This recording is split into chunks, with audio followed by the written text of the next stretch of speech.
മോഹൻലാൽ നായകനായ എമ്പുരാൻ ചരിത്ര നേട്ടത്തിലെത്തിയിരിക്കുകയാണ്. സിനിമ തിയേറ്ററിൽ നിന്നും ഏറ്റവും കൂടുതൽ കളക്ഷൻ നേടുന്ന മലയാള ചിത്രം എന്ന റെക്കോർഡാണ് എമ്പുരാൻ നേടിയിരിക്കുന്നത്.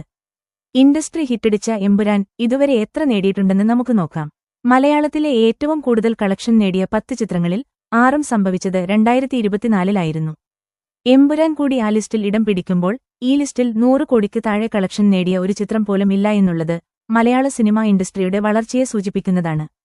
ഏറ്റവും കൂടുതൽ കളക്ഷൻ നേടിയ 10 മലയാള ചിത്രങ്ങളുടെ പുതുക്കിയ ലിസ്റ്റ് ഏതാണെന്ന് നമുക്ക് നോക്കാം.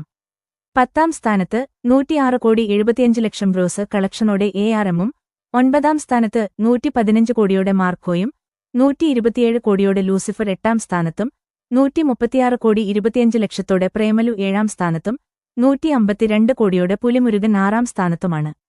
5ാം സ്ഥാനത്ത് 156 കോടിയോടെ ആവേശവും, 158 കോടി 50 ലക്ഷത്തോടെ ആടുജീവിതം 4ാം സ്ഥാനത്തും, 177 കോടിയോടെ 2018 3ാം സ്ഥാനത്തുമാണ്. ഇതുവരെ 242 കോടിയോടെ 1ാം സ്ഥാനത്തുണ്ടായിരുന്ന മഞ്ഞുമ്മൽ ബോയ്സ് എമ്പുരാന്റെ വരവോടെ 2ാം സ്ഥാനത്തേക്ക് പിന്തള്ളപ്പെട്ടിരിക്കുകയാണ്. 1ാം സ്ഥാനത്തുള്ള എമ്പുരാൻ ഈ വീഡിയോ ചെയ്യുന്നതുവരെ 250 കോടി രൂപ ലോകമെമ്പാടുമായി ഗ്രോസ് കളക്ഷൻ നേടിയിട്ടുണ്ട്. ഇതോടെ ഹിറ്റ് എന്ന നേട്ടമാണ് എമ്പുരാൻ നേടിയിരിക്കുന്നത്.